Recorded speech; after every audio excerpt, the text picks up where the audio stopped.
আসসালামু আলাইকুম। যে খাবারটা দেখতেছেন মাত্র 4 দিনের বাচ্চাকে দিছি, হাতের তৈরি করা খাবার, ভিজা খাবার। বাচ্চাগুলো সুস্থ থাকে। আপনিও তৈরি করবেন কিভাবে ভিডিওতে দেখাবো। এই যে দেখেন, এনে প্রায় 20-25 দিনের বাচ্চা, এগুলাকেও কিন্তু দিছি আমি, খাবার খাইতেছে। তারপরে এনে 2 দিনের বাচ্চা দেখছেন, 2 দিনের বাচ্চাকেও দিয়ে দিলাম, তো খাবার খাচ্ছে। তো কিভাবে তৈরি করবেন আসেন আপনাদেরকে দেখাই।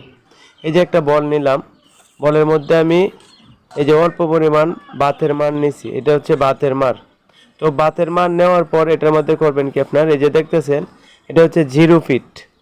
এই 0 ফিটটা আমি অল্প পরিমাণ, মানে আপনাদের যতটুক খাবার তৈরি করার প্রয়োজন ততটুকুই দিবেন। এই যে আমি অল্প পরিমাণ 0 ফিট দিছি, দেওয়ার পর আপনারা 5 মিনিট রাখবেন।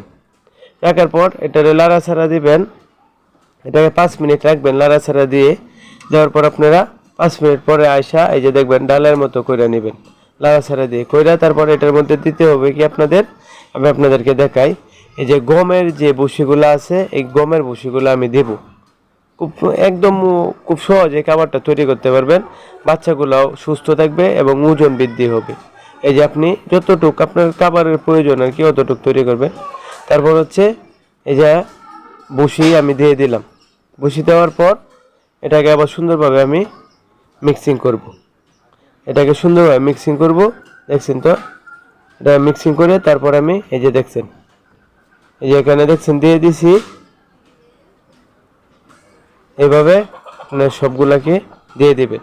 তো এটা ঘরে বসে আপনারা খুব সহজে, ভাতের মার কিন্তু একটা ভিটামিন, ভাত যত চাল থেকে বের হয়, তারপর খাবারের ভুসি এবং পিঠ, এটা দিয়ে আপনারা খাওয়াতে পারবেন। ভিডিওটা ভালো লেগে থাকে চ্যানেলটি সাবস্ক্রাইব করে সাথেই থাকতে পারেন। আসসালাম।